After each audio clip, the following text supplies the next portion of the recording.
খুব ভালো আছো, আমিও খুব ভালো আছি। আমি অঞ্জলি, আমি নতুন একটি ব্লগে তোমরা সকলকে স্বাগত। তো অম্বুবাচী চলছে, সেই কারণে আমার বাগানের ফুল গাছগুলোর অবস্থা শুধু দেখেছো, চতুর্দিকে শুধু ফুল। কেউ ফুল তোলেনি, কিন্তু আমি ফুল তুলব, কারণ আমার বাড়িতে কৃষ্ণ আছে, গোপাল আছে, মহাদেবও রয়েছে, যাদের পুজো আমাকে রেগুলার করতে হয়। অম্বুবাচীতে দেবীদের পুজো বন্ধ হলেও আমাদের তো পুজো চলে, দেবতাদের পুজো চলে। গাছে ফুল ভর্তি।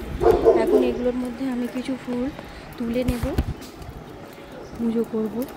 সেই জন্য ঠাকুরকে একটু তো, দেবতাদের একটু তো জল প্রসাদ দিতে হবে।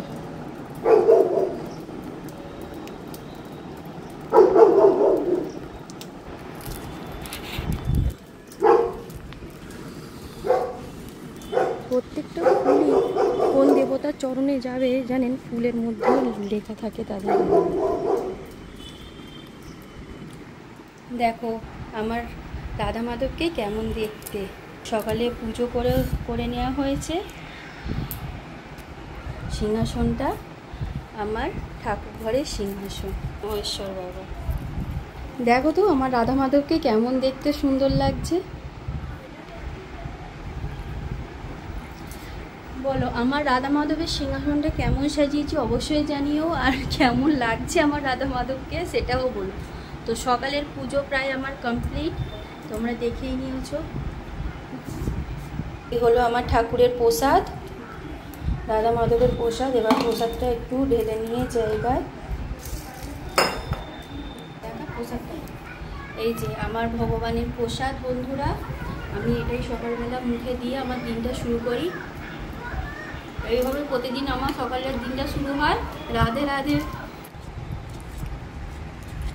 বর্ষাকালে মাঝে মধ্যেই হঠাৎ বৃষ্টি হয় বলে খুব অসুবিধা হয়। জামা কাপড় বারবার মেলি করতে হয়। এটা যে কি বিরক্তকর কাজ কি বলবো। কতবার যে জামা চেঞ্জ করতে হয় তার কোনো ঠিক নেই। আমাদের চাষের কুমড়ো শাক বৃষ্টিতে তো বারবার ভিজেই যায়।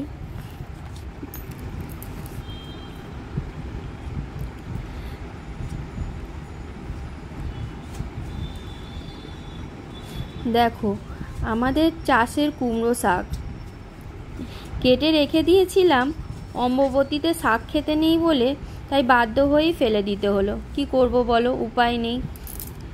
অল্প একটু খেয়েছিলাম, গাছটা অনেকটাই বেশি করে কাটা হয়ে গিয়েছিল।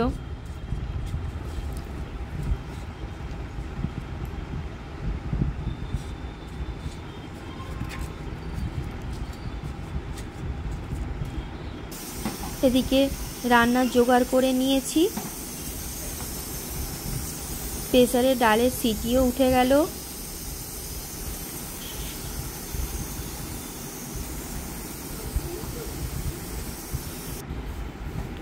আজকে একটু ঢেঁড়সের সর্ষে বাটা দিয়ে ঝাল খেতে ইচ্ছা করেছে। একটু শুকনো লঙ্কা আর কালো জিরে ফোড়ন দিয়ে দিয়েছি। এর মধ্যে একটু ঢেঁড়সটা দিয়ে দেবো, দিয়ে ভালো করে নেড়ে চেড়ে একটু নুন আর একটু হলুদও এর সাথে অ্যাড করে দেব। দেওয়া হয়ে গেলে সর্ষের বাটাটা আছে এর মধ্যে দিয়ে দিলাম। এইভাবে করলে না তেল অনেকটাই কম লাগে।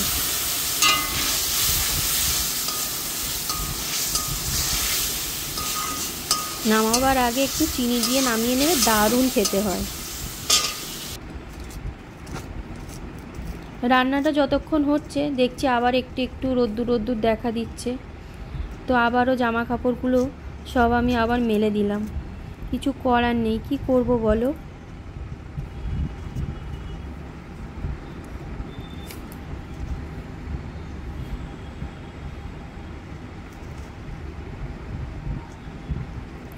তোমরা তো জানোই এখন আমার মা বাপি মানে আমার শ্বশুর শাশুড়ি বাইরে গেছে ডাক্তার দেখাতে ব্যাঙ্গালোরে।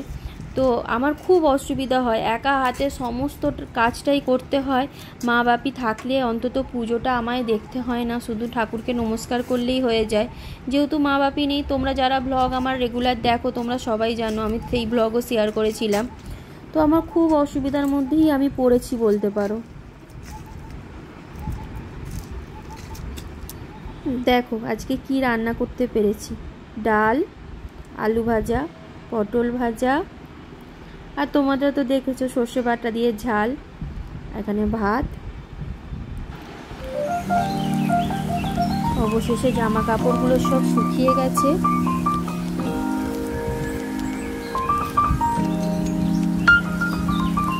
এই যে রিলস বানাই, প্রত্যেক দিন আমার শাড়ি বের করতে হয় এবং কাচাকুচি করে আবার ঢুকিয়ে রাখতে হয়।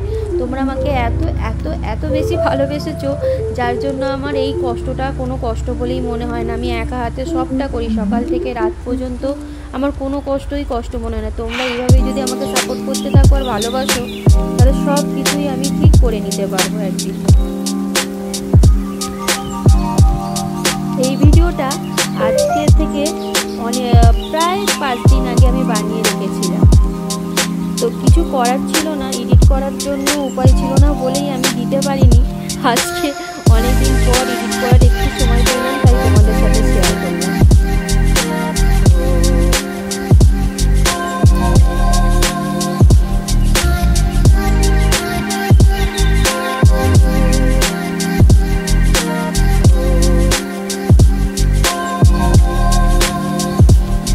এই শাড়িটা খুব সুন্দর না বলো?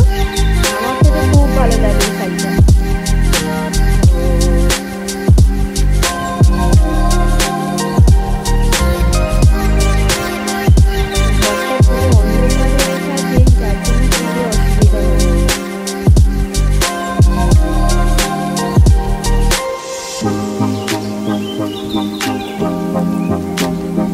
তোমরা এইভাবেই আমাকে ভালোবাসা দাও, আমাকে সাপোর্ট করো। দেখা হবে অন্য কোনো একটি ব্লগে, অন্য কোনো একটি ভিডিও। এখন আমি রাখি, আজকের মতো টাটা, গুড নাইট। তোমরাও খুব ভালো থেকো।